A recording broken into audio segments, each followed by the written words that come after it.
Dear students, आपका अपने channel teach touch UP में आप सभी का स्वागत है। आज अध्याय 6 कक्षा 10 में पढ़ेंगे निर्देशांक ज्यामिति। इसे कोऑर्डिनेट ज्योमेट्री भी कहते हैं। तो चलिए देखते हैं कि निर्देशांक ज्यामिति क्या होता है। प्रिय विद्यार्थियों, आप कक्षा 9 में पढ़े होंगे कि समतल में किसी बिंदु की स्थिति दर्शाने के लिए जिस पद्धति का प्रयोग किया जाता है उसे निर्देशांक पद्धति कहते हैं। ठीक है, तो हमने इसको समझने के लिए एक प्लेन पेज पर या कह सकते हैं एक समतल पर एक कागज़ का प्लेन पेज लिया है, जिस पर ये आपकी ये देखो x है, ये इसको बोलते हैं x डैश। ये पूरा क्या है, ये पूरी लाइन जो x डैश है इसको बोलते हैं धन अक्ष या इंग्लिश में x एक्सिस बोलते हैं। ठीक है, और ये y और ये y डैश है, इसको बोलते हैं, ये पूरी लाइन को बोलते हैं y अक्ष। मतलब ये हो गया आपका x अक्ष, ये y अक्ष। आप देख रहे होंगे x अक्ष और y अक्ष एक दूसरे पर लंब है।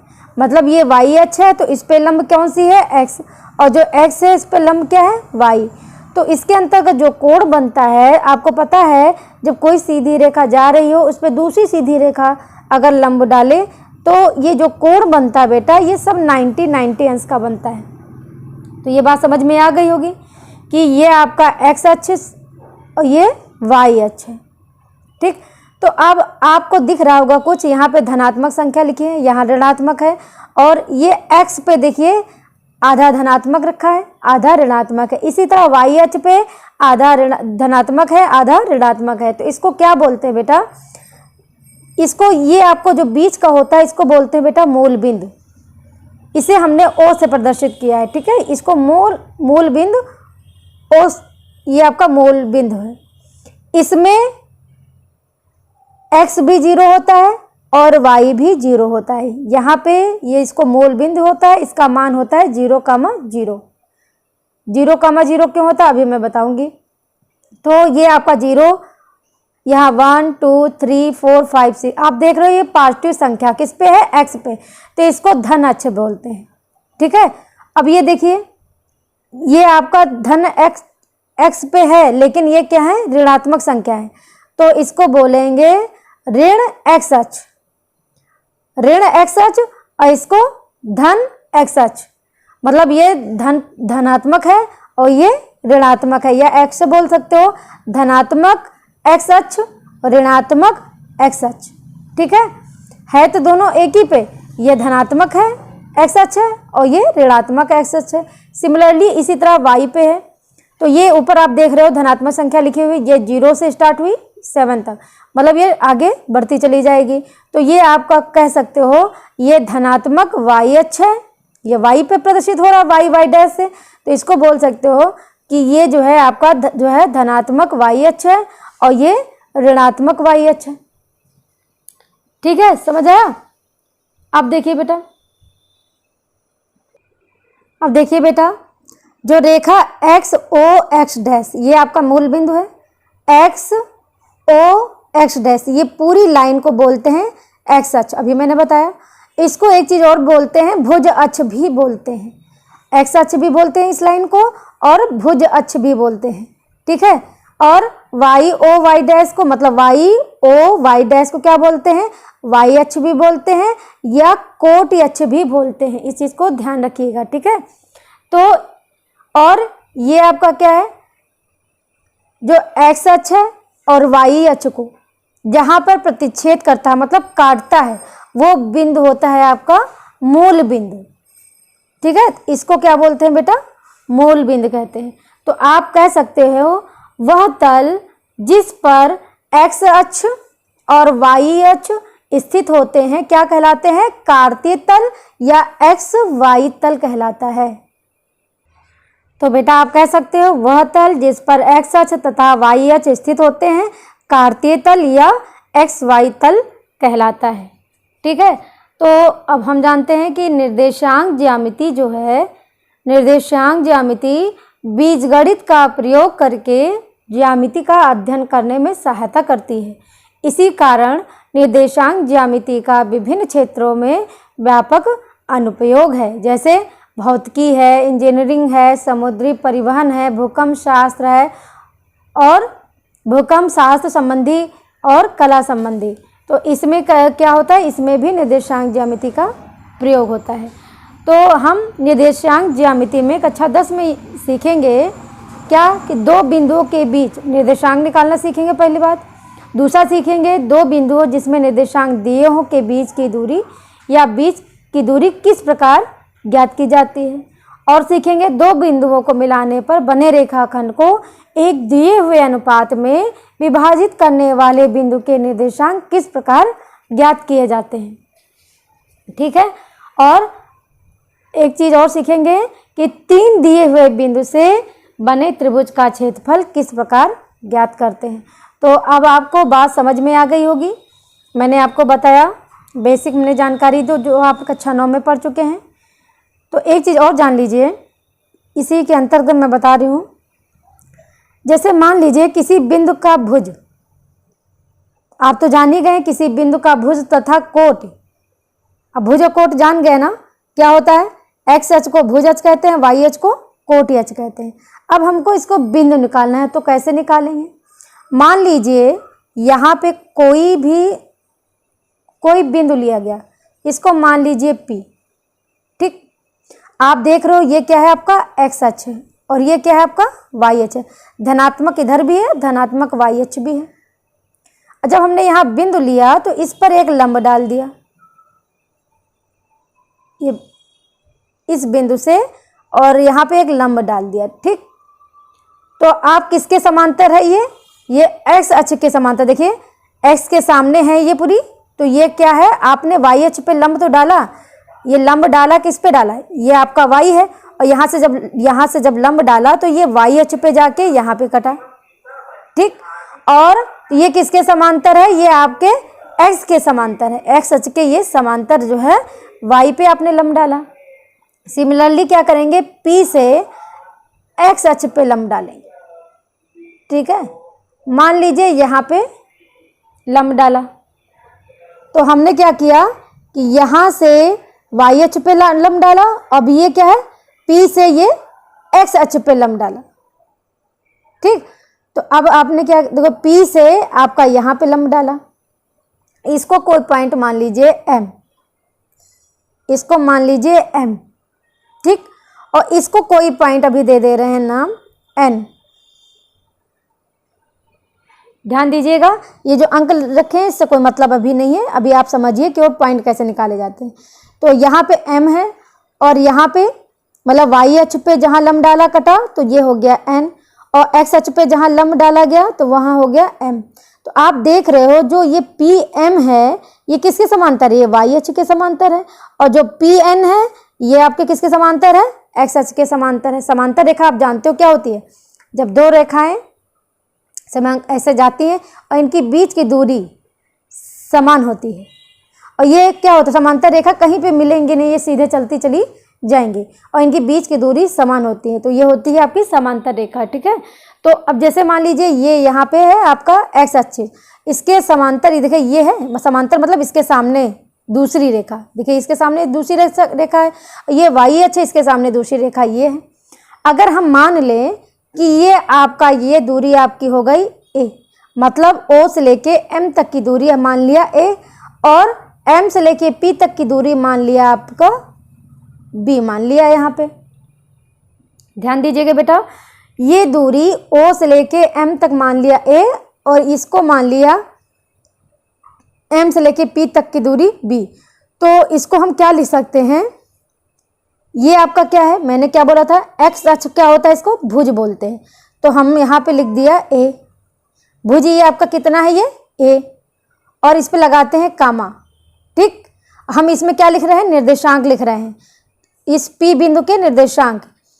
ये आपका A हो गया, और ये आपकी क्या है, कोटि। तो इसको बोलते हैं, ये आपकी एक्स अक्ष पे जो होती है वो होती है भुज, और ये ऊपर जो होती है वाई अक्ष के होती है समांतर, इसको बोलते हैं कोटि। तो ये B है, तो यहाँ पे लिख दिया B। तो इसका मतलब क्या है, ये एक्स अक्ष पे है, ये वाई अक्ष है। एक्स अक्ष पे कितना है A, और वाई अक्ष पे B। इसी को बोलते हैं बेटा, ये आपका क्या है, भुज, और ये आपकी क्या है, कोटि। ठीक है, ये आपकी क्या हो गई, ध्यान दीजिए बेटा, ये आपका जो ए आपकी भुज हो गई और ये बी हो गई कोटि। इसको एक्स वाई भी लिख सकते हो, एक्स क्या होगी भुज और वाई आपकी हो गई कोटि। तो आप समझ गए होंगे कि भुज और कोटि क्या होता है। तो किसी बिंदु का भुज, ध्यान दीजिए, किसी बिंदु का भुज तथा कोटि दोनों मिलकर उसके निर्देशांक कहलाते हैं।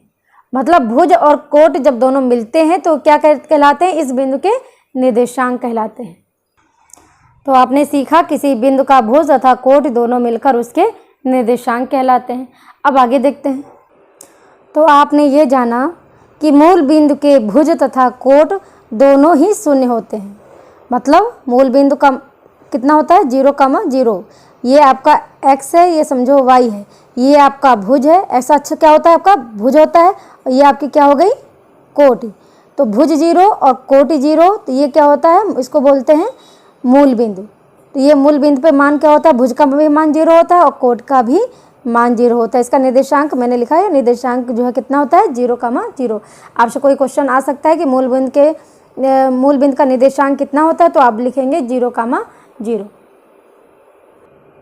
अब देखिए बेटा, एक्स अक्ष तथा वाई अक्ष समकोणिक होते हैं, इनके बीच का कोण 90 अंश। मैंने अभी आपको बताया कि जब कोई दो रेखाएं एक दूसरे को, ये एक्स अक्ष है, ये वाई अक्ष है, ठीक है, ये वाई अक्ष है, ये दोनों एक दूसरे का जब काटते हैं तो ये कोण जो है कितने अंश का होता है, 90 अंश का बनता है। ठीक है, तो इसीलिए क्या कहते हैं, एक्स अक्ष तथा वाई अक्ष समकोणिक होते हैं, इनके बीच का कोण 90 अंश होता है। ये चीज़ याद रखिएगा।